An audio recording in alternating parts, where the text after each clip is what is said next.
Hello കൂട്ടുകാരെ, സാന്ത്വനം ജോയിൻ്റെ ഇന്നത്തെ episode എന്താണെന്ന് നോക്കാം.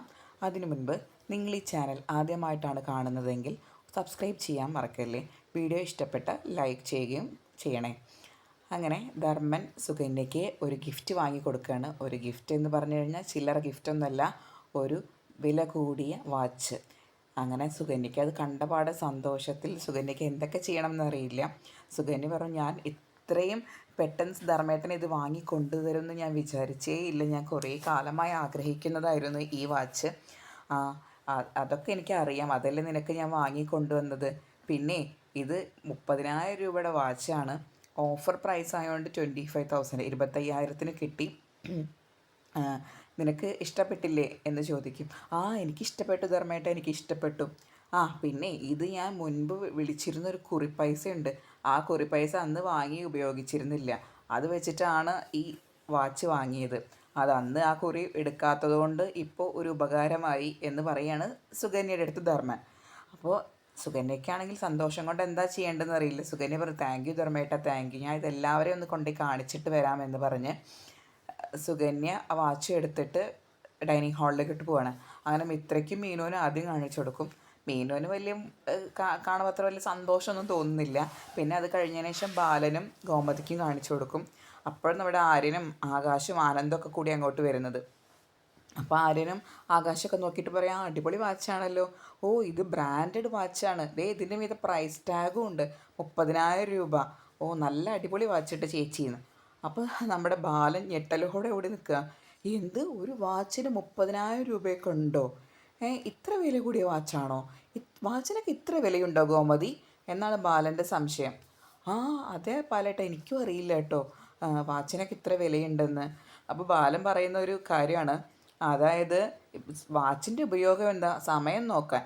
അതിപ്പോൾ വില കൂടിയ വാച്ചായാലും വില കുറഞ്ഞ വാച്ചായാലും സമയത്തിന് മാറ്റമൊന്നും ഉണ്ടാവില്ലല്ലോ. സമയം കൂടുകയില്ല, കുറയുകയില്ല. പിന്നെ എന്തിനാണ് ഇത്ര വില കൂടിയൊരു വാച്ചൊക്കെ വാങ്ങിയത് ധർമ്മ എന്ന് ധർമ്മനോട് ചോദിക്കുകയാണ്. അപ്പോൾ സുകന്യ പറയും, ബാലേട്ട 30,000 രൂപയാണ് വാച്ചിൻ്റെ വിലയെങ്കിലും ഓഫർ പ്രൈസാണ്ട് 25,000 കിട്ടി എന്ന് പറയുകയാണ്.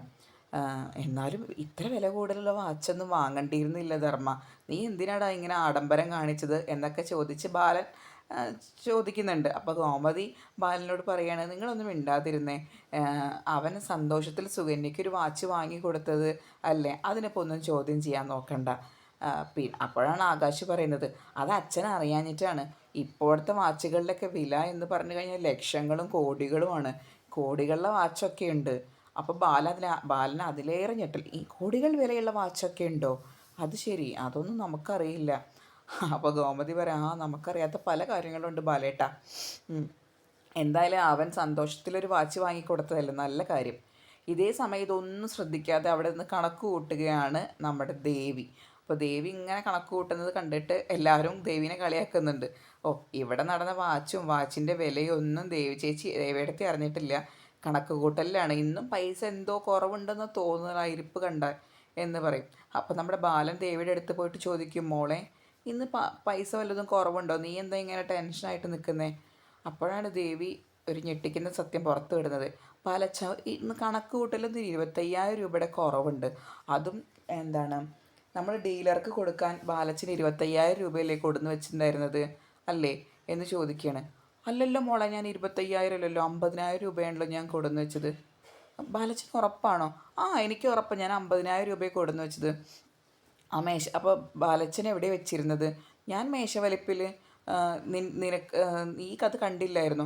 ഞാനത് കണ്ടായിരുന്നു ബാലച്ചൻ, പക്ഷേ എനിക്ക് ഓർമ്മ കിട്ടുന്നില്ല. 25,000 ആണോ 50,000 ആണോ എന്ന് എനിക്ക് ഉറപ്പില്ല. അതുകൊണ്ട് എനിക്കൊരു സമാധാനമല്ല. നമുക്കൊന്ന് കടയിൽ വരെ പോയി നോക്കിയാലോ എന്ന് പറയുകയാണ്. അപ്പോൾ ശരി, എന്നാൽ നമുക്ക് സമാധാനമായിട്ടിരിക്കാമല്ലോ, ഒന്ന് കടയിൽ പോയി നോക്ക് എന്ന് ഗോമതിയും പറയും. അങ്ങനെ ബാലനും ദേവിയും കൂടിയിട്ട് ആ രാത്രിയിൽ വണ്ടി എടുത്ത് കടയിലോട്ട് പോവുകയാണ്. അങ്ങനെ കടയിൽ പോയി കഴിഞ്ഞ് ദേവി എല്ലായിടും അങ്ങനെ തിരയുകയാണ്. അതായത് മേശവലിപ്പിലും നിലത്ത് വീണിട്ടുണ്ടോ എന്ന് നോക്കി നിലത്തും അവിടെയുള്ള സാധനങ്ങളൊക്കെ എടുത്ത് സാധനങ്ങളൊക്കെ പൊക്കി നോക്കുന്നുണ്ട്. അതുപോലെ ടേബിളിന്മേൽ കുറച്ച് സാധനങ്ങൾ ഇരുന്നിരുന്നു, ബ്രെഡ് പാക്കറ്റ്, മിഠായി പാത്രങ്ങൾ, എല്ലാം ഇങ്ങനെ തിരഞ്ഞ് നോക്കുന്നുണ്ട്. എങ്ങനെ നോക്കിയിട്ടും പൈസ കാണുന്നില്ല. അപ്പം പിന്നെ ദേവി അവിടെ നിന്നിങ്ങനെ ആലോചിക്കുക, എങ്ങനെയാണ് അത് ശരിക്കും ഉണ്ടായത്? ബാലച്ചൻ ഈ 25,000 ബാലച്ചൻ പൈസ കൊടുന്ന് ടേബിളിൽ വെച്ചിരുന്നു. അത് ഞാൻ എടുത്ത് മേശ വലിപ്പി വെച്ചു.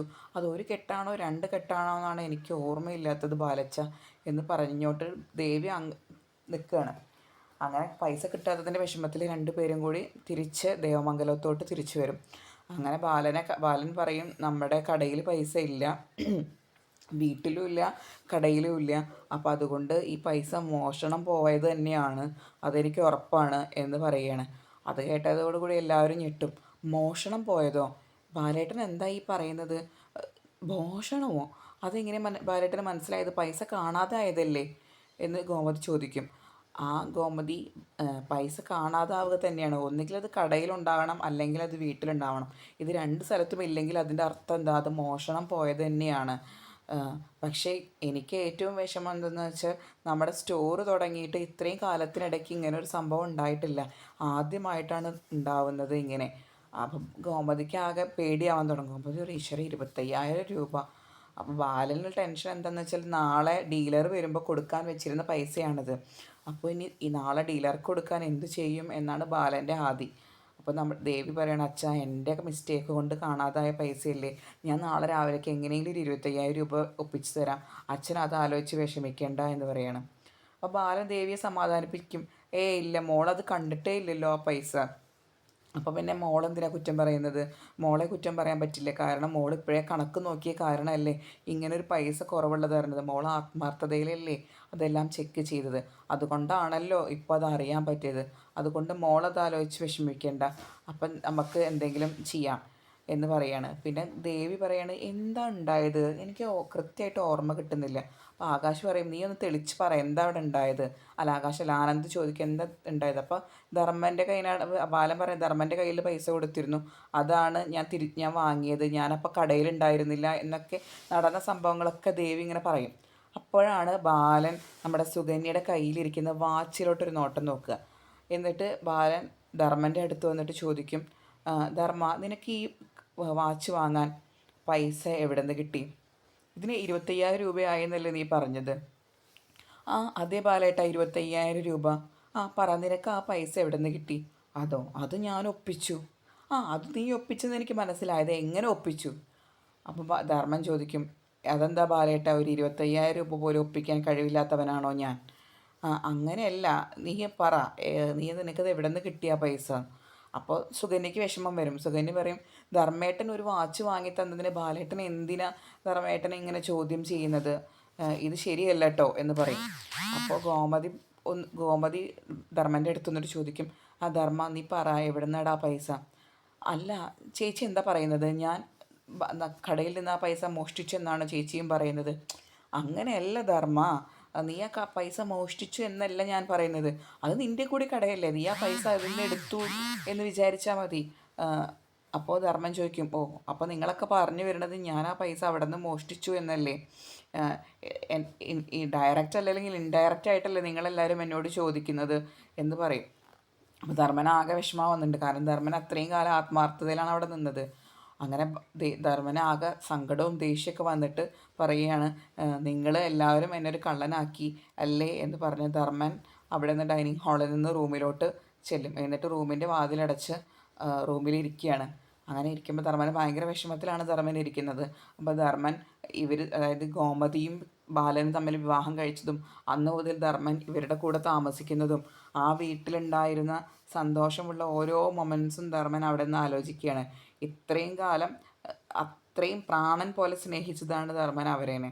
അപ്പോൾ അവിടെ ഉണ്ടായിരുന്ന ഓരോ നിമിഷങ്ങളും ധർമ്മൻ്റെ മനസ്സിലൂടെ ഇങ്ങനെ ഓടി ഓടി വരികയാണ്. അങ്ങനെ ധർമ്മൻ വിഷമിച്ചിരിക്കുന്ന സമയത്ത് നമ്മുടെ മീനയും ഇത്രയും കൂടി വന്നിട്ട് വാതിൽ മുട്ടാണ്.